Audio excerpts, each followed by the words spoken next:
So my love for advertising started when I was growing up. I always loved TV ads. I would memorize all of them, program on, and it's time for ads. People will leave it and go and do something. Me, I will sit there and memorize every ad, and when the ad is over, I'll go and start practicing it.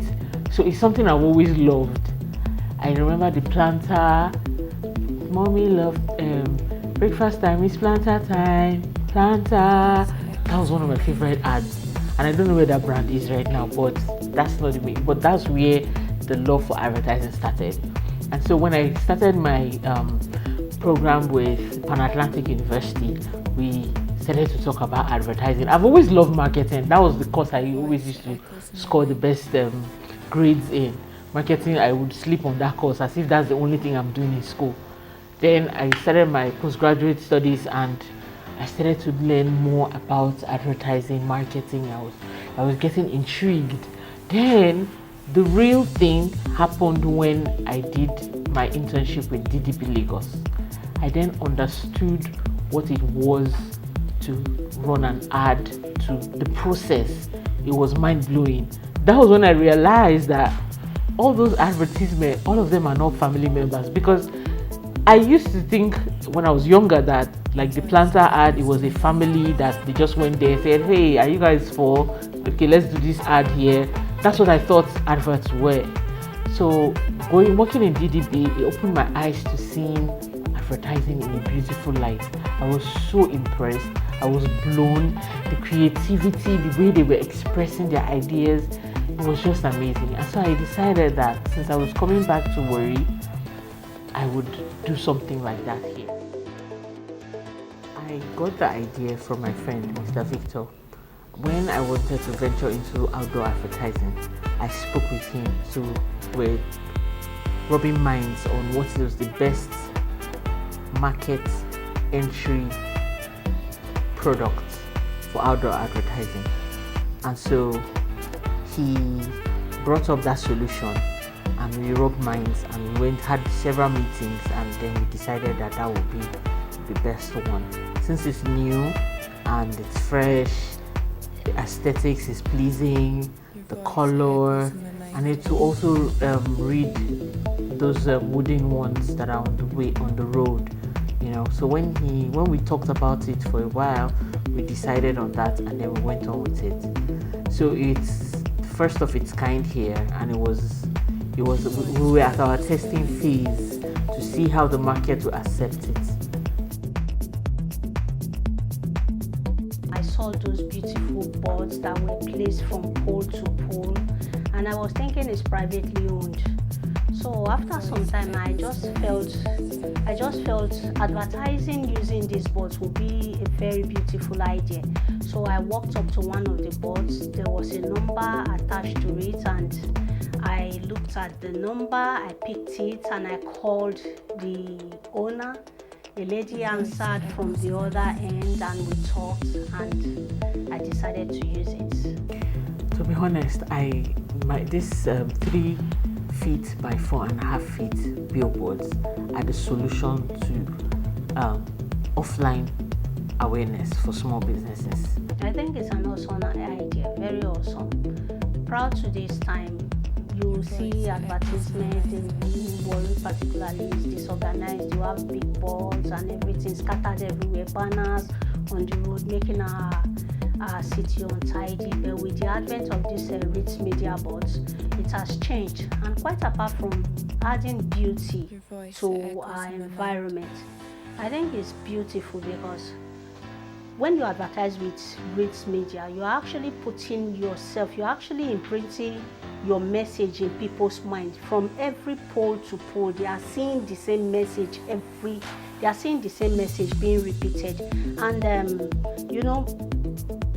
those other adverts, you have to stop to pick their numbers.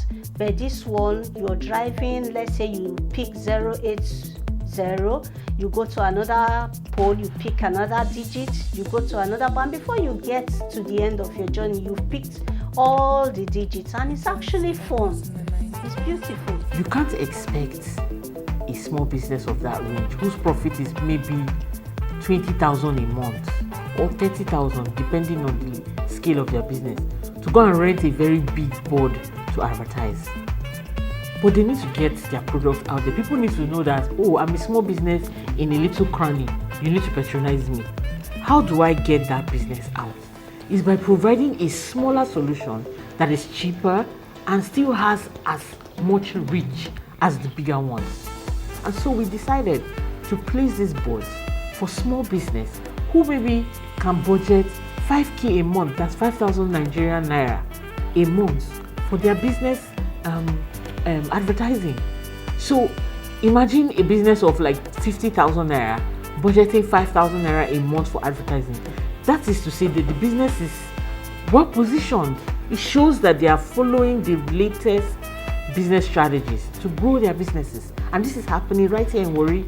So it's not as if they have to go and get a marketing agency or an advertising. No, we are here in Warri. They can see our office, they can see the people. They don't have to go to any other state, and then they do these adverts and they get the reach, get the clients, and their businesses grow. So this way, we are also helping the government get the taxes that they want, because if these small businesses don't grow, there's no way they can pay their taxes. And when they don't pay their taxes, how does the government get the monies to do the things that they need to do? So my business is solving the government's problem as well as solving the small business owners' problem. Okay, proud to advertising with Reach Media. Letterland Academy Warri was really just because we were in the estate. Many people did not really know that there is a school inside the estate. But when we decided to do advert with Reach Media, Letterland was everywhere. We were able to like print our name in the mind of every person, and people were like, this school is here, and we said yes, it has been there. They said they didn't know, but with the help of Reach Media, we were able to sell ourselves, we were able to talk about our school, we were able to sell our stories, and we had, for the first time, the admission turnout was awesome. It was mind-blowing. I would say advertising with Reach Media has really put Letterland on a pedestal, and people have come to know about Letterland in Warri.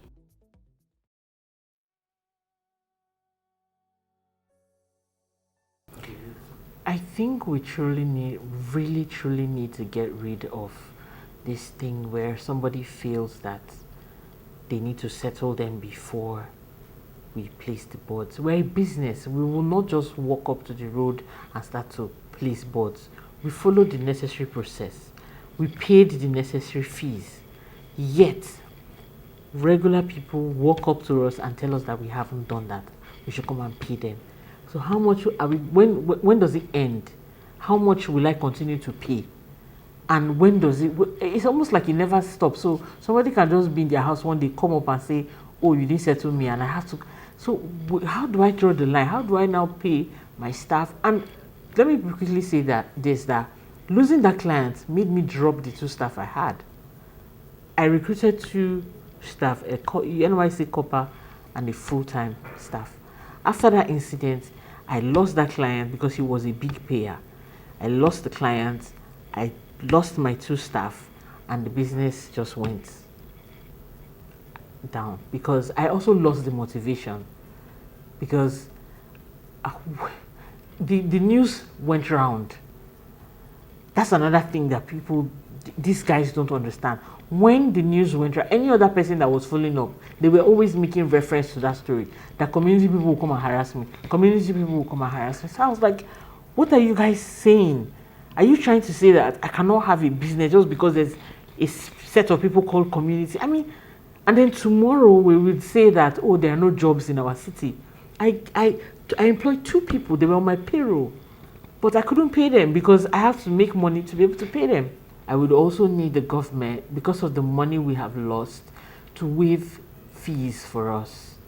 I would not say that they have not done enough. They have, but they should do more, because incentives like this will encourage other businesses to come up and spring up like mine. I would want them to look into creating a more safe environment for our boards, ensuring that these hoodlums are off the road, encouraging using their government platforms to push brands like ours and also patronizing us. The governor can, in his good office, decide to run some ads on our boards. It also gives us credibility. It encourages us and makes us know that the governor is in support of advertising.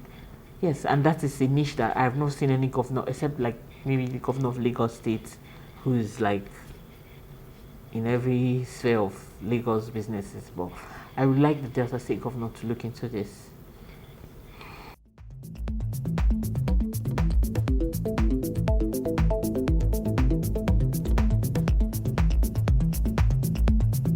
Your voice, it echoes in my mind.